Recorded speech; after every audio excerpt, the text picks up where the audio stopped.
He leads us all the way, playing proper football, the Sheff United way. Ale, ale, ale. Ale, ale, ale. Ale, ale, ale. All right, Tom Cannon. Okay, I want your thoughts on this. So let us know in the comments. What do you make of the signing of Tom Cannon? Let's bring Nick and Ollie in. Apologies for the slight issues technically here. So, yeah, Nick, it's one of those things. Nick, what do you think about the signing of Tom Cannon? I'm excited about this, but I want to know what you make of it. Well, I'm not sure, to be honest, because I've just said something, and I don't know if I want to say it again, but I'm going to do it anyway. It's a statement of intent, Hal. It's a lot of money to pay for a player. Now, a few years back, the going rate for the best players in the Championship was sort of like 20 million. And like we're paying 10 with add-ons, apparently, for one of the best strikers in the Championship as of right now, full of confidence. So is it a lot of money? Is it not? I do feel like, and Locks in a second will be able to tell us that even more, but I feel like maybe before he scored all these goals in the Championship, we could have possibly got him between 5 and 7 million, something like that. But you're paying a premium for a player that's banging form, aren't you? Ollie, this is a player we were linked with before, and Nick quite rightly says maybe if we'd been able to get him before he was on loan at Stoke, I might have paid a little bit less. Who knows? Leicester City do drive a hard bargain, and they tend to demand quite a bit of money because they often spend quite a bit of money on players. Harry Souttar's a good example. Ollie, how do you feel? Yeah, absolutely buzzing. I think it's a fantastic sign. I think Nick summed it up perfectly by saying it's a statement of intent. I mean, this is a champion. This is, I think, our most expensive signing ever while outside of the Premier League. So when we've not been a Premier League team, we've never spent this amount of money on a footballer. I think actually the most we've spent outside the Premier League before he's still around £4 million. And so it is a massive statement to say that, no, we are going for this. We want to get promoted and we're not willing to try and gamble on this position we're in. We want to commit. We want the players through the door. I think it's right that, we probably could have gotten cheaper over the summer. I think if the deal, it was rumoured it was very close in the summer. If that had happened, I think we'd be paying a lot less than we have paid now. But can't complain. At the end of the day, we've got to get a really good striker. And I think it's the one position that all season we've been crying out for. And this feels like a huge one to try and get through the door. Somebody who's young enough that they're going to grow into the position, who already has got stacks of championship experience and goals behind him. Feels like a win-win to me. I think regardless of what happens, even if it goes wrong, you get your money back on a young English striker like this. So I'm all in for this. I think it's a great deal. Thomas Christopher Cannon, to give him his full name, 22. He's going to be 23 right at the end of the year, 28th of December. He's 5'11" tall, represents the Republic of Ireland. But you don't want me reeling off the boring stats. What about someone who's actually seen him? Locks is a Leicester City fan and actually joins us now, and a good friend of mine. Locks, I'll actually hopefully be seeing you in the flesh, actually, in not too many moons from now. So, welcome. How are you? I'm very good, mate. It's nice to see you both. Well, all three of you, but obviously Nick and Hal, I know you. I've spoken to you a lot before. Not you, so Ollie. Yeah, nice to see you. It's nice to see everyone except Ollie. Don't worry. He's used to that in the comments, mate. Yeah, good to see you, boys. Good to see you, boys. All right, Locks, let's start with your opinion, because I know Stoke fans might have more to say, certainly at the moment. But what have you made of technically, previously, your player? Very disappointed, mate. Very, very disappointed that he's left the football club. There's several reasons for that. I'd say the main one is that he didn't really get much of a chance at Leicester City. Last season, the Championship, he came in for I think it was £7.5 million. He was injured at the time. We took the risk. I think it was like a fracture in his back or something like that. And then when he did come into the team, he did quite well. He played a handful of games. He scored a couple goals. He scored a really good goal in the FA Cup. So, yeah, Leicester fans thought, and we've been saying this for about 10 years, actually, Jamie Vardy replacement, maybe. That was our thought. We've said that about Patson Daka. Didn't turn out too good for him. But, yeah, we're really disappointed because Enzo Maresca wasn't his biggest fan, and neither was Steve Cooper, and clearly now neither is Ruud van Nistelrooy. That, I suppose, is a worry from your point of view. I suppose you see three managers who work on it, but it's a weird one. It's the type of player, I suppose, that doesn't suit the style of football we want to play. I suppose you could say that. But he did for us last season. The Championship seem very much like a shoot on sight kind of striker, somebody who was confident in his ability to put the ball in the net. And for me, that's what we need now. Let alone last season, the Championship, we need it now, and it's disappointing that we don't have him anymore. Locks, I'm going to share with you some views that the wonderful Roy on roysviewfrom.com has found from Leicester City fans. I want to see if you agree with this. There goes our best striker for the Championship next season. Another comment says, literally our striker for the Championship next season. Always felt he looked all right for us, but just never got much playtime. Seems to be one of those that doesn't impress in training. And sadly, too many managers overemphasize training performance at Leicester City. Thoughts? Bang on. Yeah, bang on. It's actually, there's no foresight from Leicester City, because next season we will be in the Championship and Tom Cannon will be in the Premier League. It's ridiculous, in my opinion. Maybe. I don't want to jinx you. Yeah, of course. But that's what I think will happen. And it's just frustrating, because, even come the end of the season, right, if we go down and let's say you guys go up, then and you did come in for him, we could probably get a bit more money for him at that point, right? But now it's just, Vardy's not scoring at the moment. We know he does go through these patches, but he could start scoring again, but it doesn't like it at the moment. Patson Daka is, well, I don't want to comment on him. So Tom Cannon, on paper is, I wouldn't say the best striker. I would still have Jamie Vardy over him, but he is definitely, I think, the second best striker at Leicester City, or was. So, yeah, those comments, mate, I totally agree with. I think you've got yourself a really, really good striker. Whether he's cut out for the Premier League just yet, obviously remains to be seen, but you've seen it with your own eyes. He scores goals in the Championship. At Preston, he scored at Leicester. And I think he'll score for you now for the rest of the season at Stoke as well, of course. He scores goals in that division, which is why I think Leicester fan, it's a shame that we will probably be in the Championship next season, but it's why a lot of us wish we kept him around. I'm going to ask one more question of Locks, then I'm going to throw it to Nick and Ollie. Yeah. So, Locks, here's some more comments from Leicester fans that I thought are quite interesting. Fair few of them saying he's simply too slow. Another one just says, far too slow, and apart from the odd good finish, doesn't have much else in his game. But the thing that I also thought was really interesting is he'd do really well playing off a big man, but on his own, as a striker, neither skillful enough or quick enough. So there's a few things to pick up on there. What do you think about that? Well, I actually thought in behind he is quite quick. He's got, I know it sounds ridiculous, he's got long legs. He can make up a lot of ground, and one of the best goal he did score for us in the small amount of goals that he did score.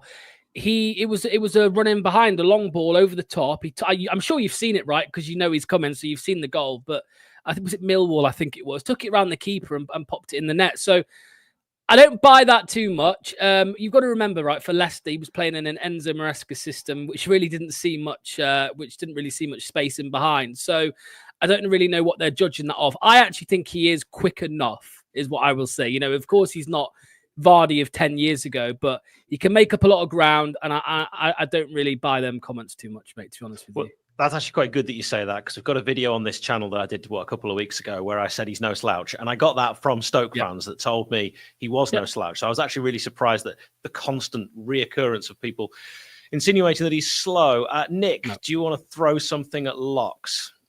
I was just going to say, do you think the reason why Leicester fans think he's slow is because you've had Vardy for such a long time, who is absolutely rapid, or was absolutely rapid? I'm not sure how quick he is compared to what he was before. Well, yeah, I mean, he's still quick, I suppose, but we also have Patson Daka, who is very quick. So yeah, maybe there is a little bit of that. But again, I don't really know what they're basing that off, mate. Like I said, not too many times last season did we have, counter-attacking football where there was a lot of space to run in behind. Didn't probably see too much of that pace that he has. So, but I've seen it. I've seen it, when he was signing for us. I looked back at his highlights and stuff from Preston and at the Everton under 21s. I've seen him at Stoke, saw him at Leicester. He's not slow, mate, not at all. Of course, there will be quicker, players out there, but I think what Hal said is spot on, that he's no slouch. He has enough pace about him, mate, for sure. It's really not all about the pace either, is it? Because Sheffield United do not have a long list of fast players in the Chris Wilder era. We've got a lot of slow coaches, and it's certainly not held us back. So I don't mind that at all. I didn't realize he was as tall as what he was. I thought he was a little bit smaller, so I'm pretty happy about that because I heard a lot of people saying that he wasn't very good in the air. He wasn't very commanding up top. What do you think about kind of those comments? That's true. That's true. That is one thing that we did notice. A few comments at the time saying that because when we did struggle to break teams down in the Championship last season, the odd time it happened, we would say, get Cannon on, try and start getting balls into the box, and we saw it a couple times. And he wasn't great in the air, but I think physically he's got enough about him. He does, I would say. He's able to hold up the ball quite well. He's able to fend off players. So, I wouldn't say there's too much wrong with that. But for sure, for a guy who's relatively tall, aerially, it's not his strong point. I would say his strong point is kind of the on the ball physical stuff, on the floor, and also the finishing. He does seem to be like a natural finisher, which is really good. How does that does that make you think of someone who's very close to our hearts? Yeah, I mean, I was thinking that you could almost describe quite a few strikers, but obviously, Billy Sharp was never the fastest, was he? But was a natural finisher, and obviously, we're now going to give Ollie, who's actually my favourite in this quartet, despite the lack of love he got earlier. So, Ollie, what would you like to ask a Leicester fan who knows a little bit more about Tom Cannon than we do? Yeah, I think it's really interesting. I think that reflection on his height as well is really interesting because he's actually got a decent win percent rate. It looks as though in his aerial duels this season, just from sort of analysing his stats. So clearly he's no slouch, shall we say, even if it's not his main attribute. But I think the thing I've been reflecting on or wondering about is obviously United are making this signing to try and get us over the line for promotion, but we do have to look a little bit longer than that. Do you think? So I'm looking at Ipswich. And I'm looking at, Liam Delap up front for them. And lots of people watch Liam Delap in the Championship and they said he's pretty good, bit of a finisher. He'll never be able to make that step up. But similar age profile, potentially similar profile in terms of the money being spent, in terms of where he's come from, Premier League academies, started sort of playing his trade in the Championship. Do you think there is a future for Tom Cannon as a Premier League striker? Do you think he's ready to sort of bridge that gap? Because obviously it's not something you've massively given him a chance on this year. Do I think he's ready? Possibly not, but I think he'll get there. I mean, last season, what I will say, albeit two different teams, Hull and Leicester, but last season, if you said to me, would you rather have Delap or Tom Cannon, I would have said Tom Cannon. I've been really impressed in the step up that Delap's made, but it's impossible to say because we've not seen Tom Cannon in the Premier League. You know what I mean? We've not seen it, which again is a thing that a lot of Leicester fans are frustrated by. We've got Vardy, Daka, and Odsonne Edouard at the football club, and none of them are scoring goals. So, when he got recalled last week, we knew, okay, he's gonna get sold on. But after the loss against Fulham on the weekend, we were thinking, well, panic stations, keep him back, throw him in the team for the Spurs game on the weekend and see what he can do. But that's not happened. So, I honestly think that I could see him becoming an established Premier League striker in the future. Of course, it's all hindsight. You could be sat here in a year. You could be in the relegation zone in the Premier League saying he's crap, right? Of course, we all know this. But at this stage, I would certainly I'd put a tenner on him scoring some goals next season for sure. That's definitely what I like to hear because, of course, the fear is that in 12 months' time, we could be sat here calling him Ryan Brewster. So let's hope that that's not the case. Let's hope he's going to get some goals behind him. But certainly, I'm really excited about what the future he's got there. And it's great to hear that you're reflecting that same kind of perspective of actually, with a little bit of time, consistent games, building through the Championship, there is definitely a Premier League striker in there. Hopefully, he can just develop it while he's at Bramall Lane. Yeah, absolutely. But bear in mind, right, the small amount of games that he did play for Leicester, the ones he started were as a striker, but many of the ones where he came off the bench, he was put out on the left wing. It's interesting you mentioned that, Locks, because that's something that I did cover in the previous video I did about him, that he can actually play on the wing. He's played there in his entire career. He's played there a few times. He's played mostly as a striker, but when he has played on the wing, he's actually done all right in terms of his scoring and has scored actually a goal every other game. So again, it gives Chris Wilder options. And in fact, the amount of signings that we're even rumoured to make, and Hamza Chowdhury, another one, Locks, that you and I were talking about offline, doesn't look like it's going to happen now. But just think about what formation. I'm just going to throw this out to Ollie, to Nick, and to you, dear viewer. What formation are we actually going to be playing with potentially the amount of midfielders and the amount of striking options that we're going to have? And you quite rightly say it's worth mentioning that Cannon can play on the wing. Smells like goals. He's done all right at Stoke. We'll go through some of the Stoke fans' views. Locks, I want to thank you for joining us. And if we sign anyone else from Leicester, we'll get you back on. Yeah, I will give you a heads up. Stay clear of Hamza. You've got better. I promise you that. He's no good. He's no good. Wow. That saves me quite a lot of research on a video. We'll just say that. It's a shorter video than we usually do, but cheers. Locks, thank you very, very much for joining us. I am just going to share now some Stoke fan opinions, which is I wish we had the money to keep him. He's done more than any striker we've had since we came down. It's taken us over 7 years to find a striker who could come close to getting 20 goals a season, yet somehow we have to find another one within 2 weeks. Nick, that kind of Stoke review, which again is at roysviewfrom.com, really encouraging, gets you excited for the final throws of the season. Yeah, it does. I was listening to some Stoke fans talk on YouTube on my way home, trying to do a bit of research. I didn't get a lot from it, in all honesty. There was the host who was telling them how good Tom Cannon has been for them, how many goals he scored the last time anybody got anywhere near that amount of goals for Stoke. And that was in a full season, never mind half a season, which Tom Cannon's done. And then he passed it over to somebody, says, well, he only scored penalties, didn't he? And then it was just a back and forth of both of them. And I think that's a bit of saltiness, really, in all honesty, because, he scored a lot of goals this season. Yes, some of them penalties, but we've shown this season how hard it is to score penalties. So we've got players that can score penalties. Now, obviously, Harrison Burrows has started taking them and putting them away. Who knows whether it's going to go straight to Tom Cannon? I think it might do, because strikers like to take penalties, and I want to see Harrison Burrows keep taking them. Don't get me wrong. Yeah, it's quite fun. I always like fullbacks taking pens. I like anyone that can put the ball in the back of the net. But yeah, I mean, Nick, worth thinking about. You've sired more children than Keith Moore has scored penalties for Sheffield United. Sired? I don't know what that means, and it sounds a bit odd. So we're just going to move straight on past being involved in the creation of. Was that? I don't remember being involved in any of it, but anyway, that's for another video. Yeah, I'm very excited about seeing Tom Cannon. I know. Seeing him at Bramall Lane. Stoke fans, like I say, seem to be a little bit on the fence, but he's certainly going to do wonders for us, in my opinion. We've got a lot of striking options now. I don't see him going out wide. I don't see him going left or right.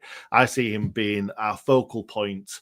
We've bought him for a reason. We've spent a lot of money on him for a reason. He will be that focal point. I can see Brereton Diaz off the left. Do you know what? I can't see us playing Brereton Diaz and Raksaki or Andre Brooks at the same time. I just don't think Chris Wilder wants to go that attacking. I think it's worked for him so far, playing a bit more reserved. So I think that's what we'll continue to do. So I don't know what Wilder's going to do. People talking about the changes of formations, I can't see that. Wilder likes a formation. He likes sticking to a certain formation. Yeah, he might change in-game every now and then if something's not quite working, but he sticks to his guns, and he will continue to stick to his guns. And I think this will be how we play out the rest of the season, unless something goes terribly wrong.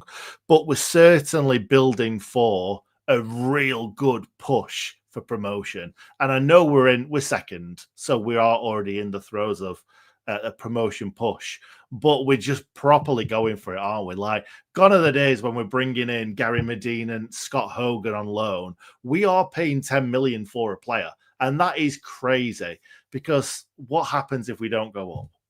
Don't say those words. Ollie, listening to what Nick's saying there, do you think that the formation stays the same? And have you had any thoughts about how you get Brooks, who's playing really well, in this side with Ben Brereton Diaz, with Jezrin Raksaki coming back, with Vinny Souza coming back? What happens next season when we've got Ollie Arblaster? We've now got Cannon. Kiefer Moore's going to be coming back. Rhian Brewster's just scored this last game. Can you really drop him? It's a lot of question marks. All right, fine. What about the I rest can answer of it? one of those straight away. Can you drop Rhian Brewster? Yes. Unfortunately, yes, you can. But no, I think Nick's right. And I think I think we probably will see the same formation, but I actually don't share Nick's thoughts regarding sort of retaining the balance that we've seen at the moment. Because I think it depends on what we want to sort of see as United fans, because there's been a fantastic thing that's happened this season. We've seen the growth of so many young players coming into this team and really shining when they've needed to. The Ollie Arblaster and then Siddy Peck have just taken that central midfield role, and they've been outstanding. However, the context of that is that I think we've got the single best central midfielder in the division currently playing on our left wing, because we don't think we've got anybody else to play in that role. And there's quite an easy solution now. We've got a fantastic left winger. We've got a fantastic right winger. So if there's no position for Harmer in his secondary position, you've got to play him back in his natural central midfield position. And all of a sudden, you look at that team of Sousa, Harmer, Raksake, O'Hare, Brereton Diaz, Cannon. That's as good as anybody in this division has got. Like, I've sat and watched Leeds all year and I've gone, oh, God, they're scary. Oh, I don't want to play them. All of a sudden, everybody is looking and thinking, Jesus, I don't want to play that Sheffield United team, because that is outstanding. We've got some fantastic options, but I do think we kick to the same formation, and I think we actually will go with proper wingers. I think Brereton Diaz and Raksake really make us so dangerous. Do you think Wilder will play Sariki, who's very attack-minded but starting to look like a player you really got to take seriously, with someone like Jezza and Raksake, who's not fond of tracking back? Because we could just be so attacking if we went that way. You'd really just have three players that are going to defend. Yeah, we'll just win 7-6 every week. You know, we're just going to win 7-6 every week and really see where we go. I think it is difficult, and I think that it's a really nice problem to have. And I suppose it is the question that actually, if Raksaki's playing there, then you probably answer the question of Gilchrist going to continue playing right back. I think there's a real question mark around how we find that balance through the squad. But for me, I think we've got such a strength of attacking talent right now. You also have in that structure, if Sariki goes forward, Vinny Sousa, who can drop into the right back position, making sure we've always got that cover if needed. It's quite a fluent midfield that you'd have with Vinny Sousa being able to sit in to cover in behind. So I do still think we've got that defensive solidity through the extra man in midfield covering those positions. I think it's a really difficult balance, though. I do think that particularly in home games at Bramall Lane against the teams that we should be beating, I would expect us to put out a really good attacking side to really entertain the fans as we win those games. Yeah, football's meant to be about entertainment. Someone messaged me earlier and said, what about Sariki as a right winger? And I don't hate it because he's got the attributes for that. So I don't know. Ollie, do you think he could play there? I think he could play there. I think we've seen how good he is going forward, how he can beat a man. I think he changed the game when he came on Tuesday night against Swansea. You know, within 5 minutes, he had set up two fantastic chances, which had got United back in the game and looking more likely than anybody to win it. So he's definitely got those sort of the speed, the skill. He has actually got an end ball on him as well, which is really nice to see. So he could play that role. I'd be very shocked if we move to that this season, given the other options we've got around those positions. And given that, you know, we've spent a lot of money on Raksake and we've got Brooks driving up down that side, I would be very shocked to see that happen this year. He's not a right winger. And the reason for that, the reason why I'll say that is because to me, it's a very good trick. I'm not saying he's a one-trick pony because that's he's a defender that gets forward and gets balls into the box. But it's very hard to stop that one trick. But he's very quick. He pushes it past players. He's round them. He gets a ball in. I've not seen him come inside. I've seen him give and go a little bit, but he always gets that byline. He never comes back in on his left foot. I think he's a very, very good attacking right back. And it's very hard to stop that one trick that he does. I think what teams will have to do eventually when we start playing him more and he's getting recognised by other teams. At the moment, he's going under the radar and defenders don't know what to do because he's so good at what he does. I think once teams start to see him more, they'll put two players on him, or they'll at least see him onto his left, something like that. You're right about the left, because at the moment we're playing a left footer on the right and a right footer on the left, and that looks like it's going to continue. And maybe he has to be on the left if he's going to get on the wing. But then the great thing about Sariki is if you've got someone like Raksaki coming in on his left and then Sariki's going around the right, defenders aren't going to know what to do. Yeah. And that's it's why it works. Yeah, it's very exciting. It really is. But I disagree with what Ollie says, but I don't know whether Chris Wilder... Which bit? I'm just about to say, if you let me finish. I don't know whether Chris Wilder, the reason why he's playing Harmer on the left is because he's right-footed, and that's the balance. You've got a right-footer coming in from the left and vice versa. And the reason why he's not played Andre Brooks and Raksaki together is they're both left-footed. But I think at times when we've been playing poorer sides at home, we've been crying out for Raksaki and Brooks at the same time going at defenders. So I'm wondering whether it is the fact that he wants a right-footer on the left or whether he's just a bit too conservative, because we've seen it even in the last game against Swansea.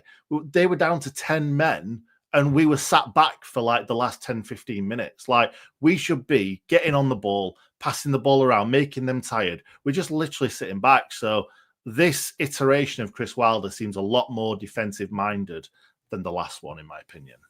Yeah. Ollie, why do you think Brooks hasn't been used in a central position? Because he was when he first burst onto the scene.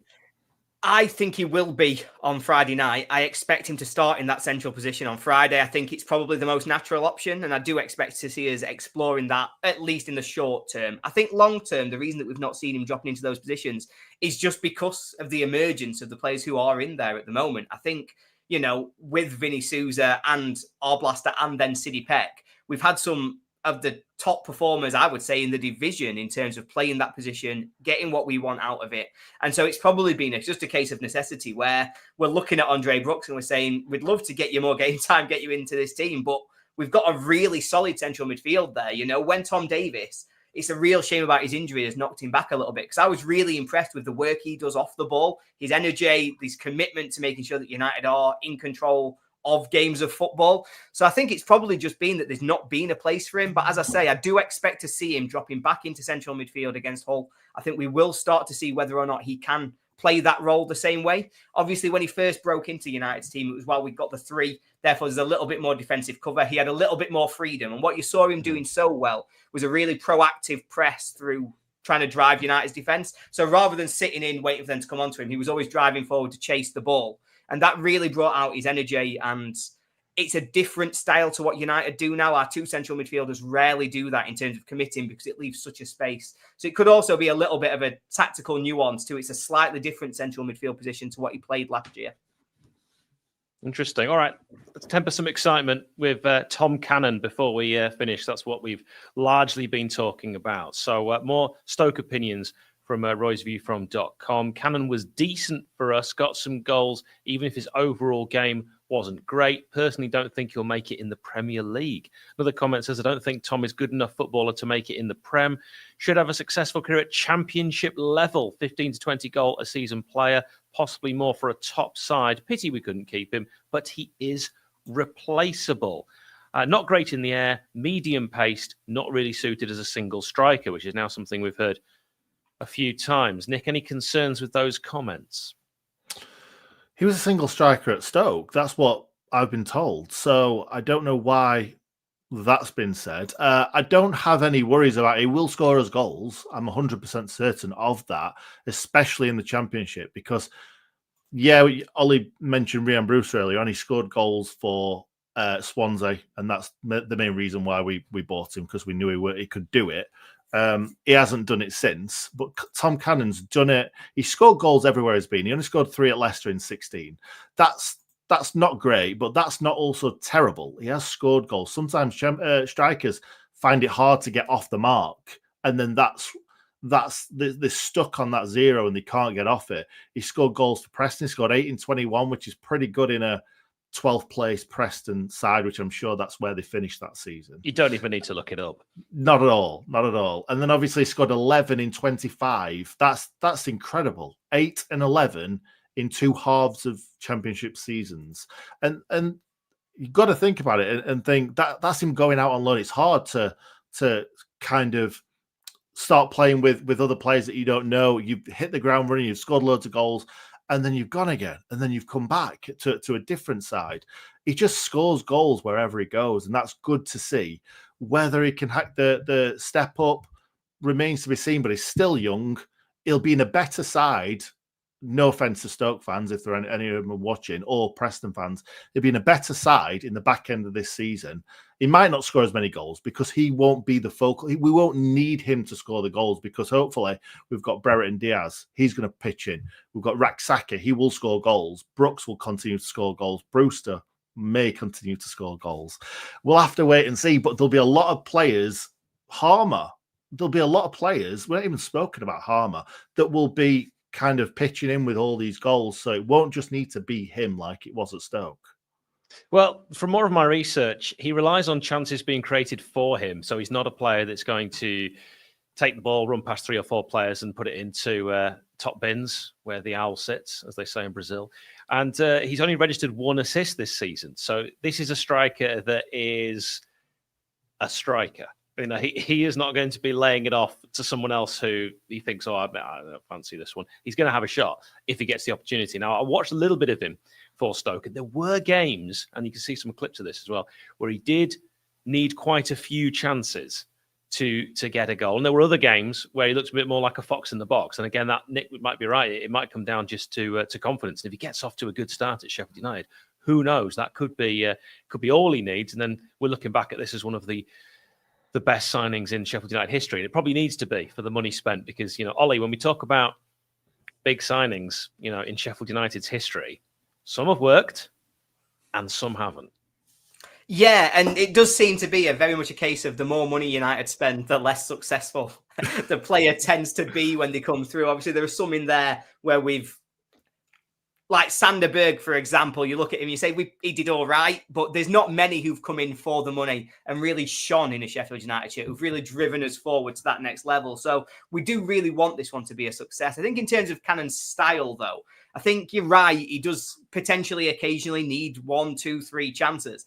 But I think the main thing is that he usually gets 1, 2, 3 chances. He's up there towards the top of the division for most shots in 90 minutes. And that's because he repeatedly gets himself into positions where he's able to have a shot. And that's one of the key attributes, I think, for a striker. I think sometimes their finishing, they go through peaks and troughs. You even see it at the properly elite level with players like Haaland. Like sometimes you'll watch him and you'll think, Jesus Christ, is this lad ever going to score a goal? And then he gets 4 in a game because he just repeatedly is in position to get those chances. He's always putting himself forward, always just waiting for the next one. And so I think that's a huge tick in his box, to be honest, that he's getting those chances. He's always on the end of it. I do think that in this Sheffield United team, he will score goals. And one of the things we've missed massively is just a real presence in the box. I think we watch sometimes and you look at the way that Brewster and the way that Kiefer Moore play the game, they're not always the presence in the box that you need when the ball's bouncing around. They're waiting, they're part of build-up. Cannon's not going to do any of that. He's going to say, put it on a plate for me,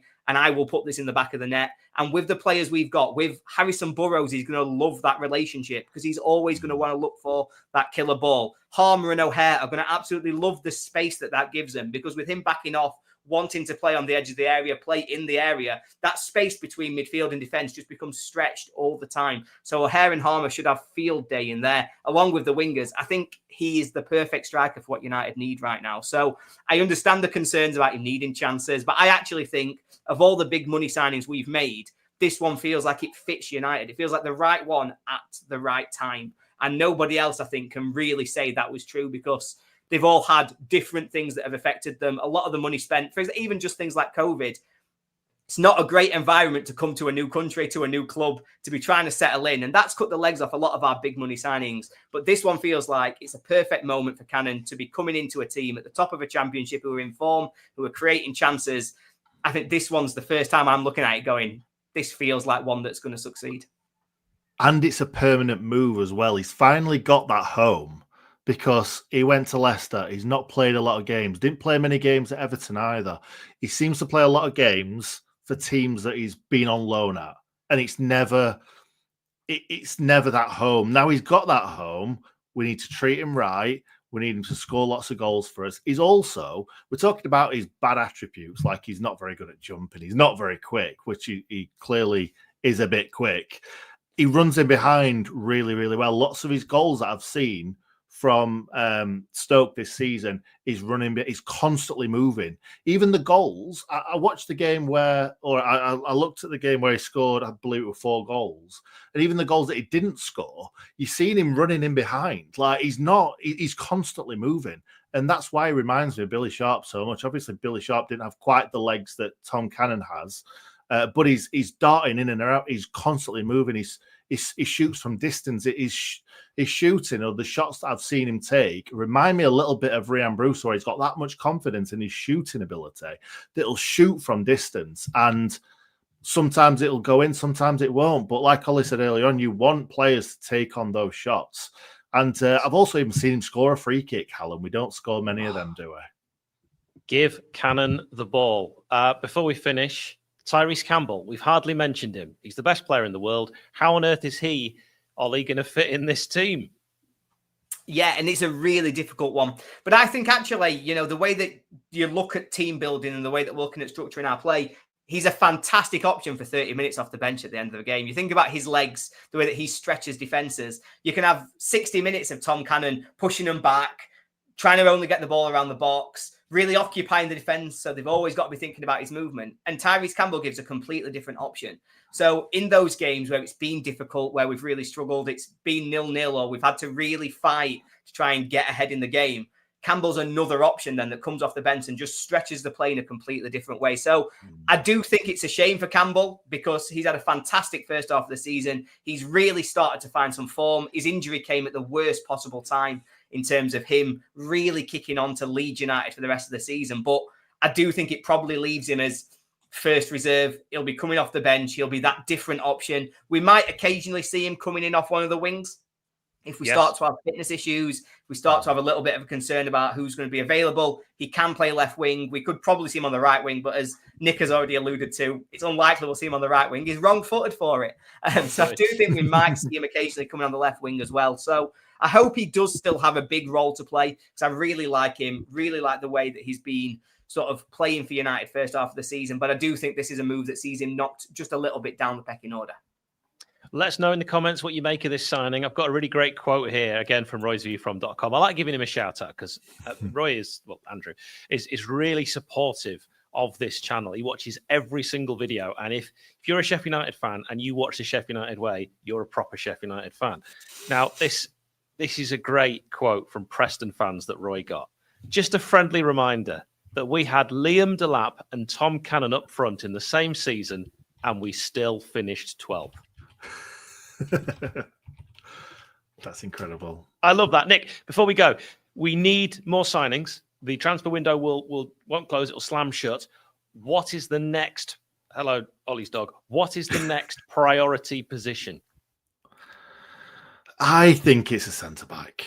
I really do. And I don't agree with what you said the other day about Gilchrist being the centre-back. I'm sorry. I don't.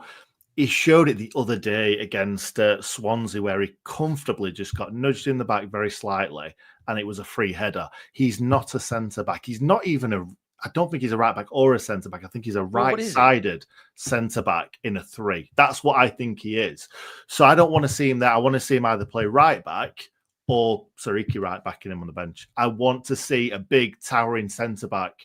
I don't think that's going to come. I think from the names that we've heard rumoured, it sounds like we're going to go in for a midfielder, maybe someone like a Shea Charles. I don't think Shea Charles will actually come to United. I think that his allegiances are to the dark side or the blue side, whatever side. I think we'll be going in for someone like him, Hamza Chowdhury, someone like that. I don't know who that is yet because we've not been rumoured with them, but I think we'll hear quite a lot more rumours coming up very, very soon. I want a centre-back, but I think it'll be a centre midfielder. Interesting. And John Joe Kenny, obviously. He's coming in. He's coming in. And John Joe Kenny coming in at right back, and it could lead to what I've suggested. Look, I was only saying Gilchrist because we lost Suter. Obviously, if you don't lose Suter, you just keep that man mountain at the back. And, defensively, we were looking very, very solid, as Ollie did a wonderful video on this channel looking at different defensive partnerships and what does best, which is actually just a little bit painful when you take the Suter side of things out of the mix. I hope you've all enjoyed this video. Watch it whenever you can. Listen as an audio podcast and keep those comments coming. And don't forget to give it a like. Thank you very much. Ole, ole, ole. Ole, ole, ole.